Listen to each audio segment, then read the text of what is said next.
আনন্দঘন মুহূর্তে ভালোবাসার এক ব্যতিক্রমী দৃষ্টান্ত স্থাপন করলেন বগুড়া শহরের ঠনঠনিয়া এলাকার বাসিন্দা আব্দুল কাদের প্রমাণিক। নাতনির প্রতি গভীর স্নেহ ও মমতার বহিঃপ্রকাশ হিসেবে তিনি তাকে উপহার দিলেন তার ওজনসম কয়েন, যা উপস্থিত সবার নজর কেড়ে নেয়।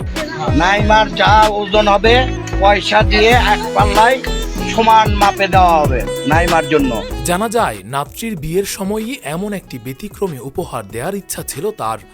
আবাসনে আস্থার আদর্শ, নতুন ধরা, নতুন প্রজন্মের নতুন পৃথিবী। তবে নানা কারণে তখন তা সম্ভব হয়নি। অবশেষে দীর্ঘ প্রায় ১.৫ বছর পর নিজের সেই স্বপ্ন বাস্তবায়ন করলেন তিনি।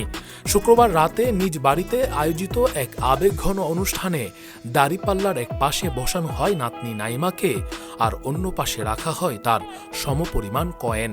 অধিকাংশ কয়েনই ছিল ৫ টাকার। এই আয়োজনের পেছনে রয়েছে আরও গভীর এক গল্প। আব্দুল কাদের প্রমাণিক ও তার স্ত্রী দীর্ঘদিন ধরে মাটির ব্যাংকে একটু একটু করে কয়েন জমিয়ে রেখেছিলেন, শুধুমাত্র নাতনির জন্য বিশেষ এই উপহারটি দেওয়ার উদ্দেশ্যে। তবে দুঃখজনকভাবে তার স্ত্রী জীবিত অবস্থায় এই ইচ্ছার বাস্তব রূপ দেখে যেতে পারেননি। স্ত্রীর মৃত্যুর পরও সেই স্বপ্ন বুকে ধারণ করে অবশেষে তা পূরণ করেন তিনি। নাতনি নাইমা জানান, নানি নানার এই ভালোবাসা ও স্মৃতি বিজড়িত উপহার পেয়ে তিনি ভীষণ আবেগাপ্লুত। বিশেষ করে নানির অপূর্ণ ইচ্ছা পূরণ হওয়ায় এই মুহূর্ত তার কাছে আরও বেশি অর্থবহ হয়ে উঠেছে।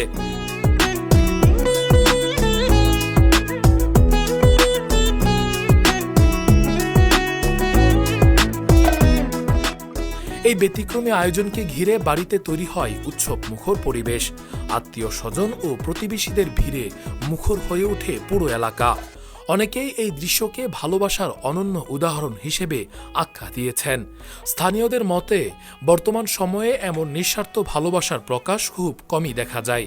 একজন নানার পক্ষ থেকে নাতনির প্রতি এমন হৃদয়স্পর্শী উপহার সত্যিই বিরল, যা শুধু একটি উপহার নয়, বরং প্রজন্মের পর প্রজন্ম ধরে বয়ে চলা ভালোবাসা ও স্মৃতির এক উজ্জ্বল প্রতীক। Rakibul Islam Rais, face the people, desk report. আবাসনে আস্থার আদর্শ, নতুন ধরা, নতুন প্রজন্মের নতুন পৃথিবী।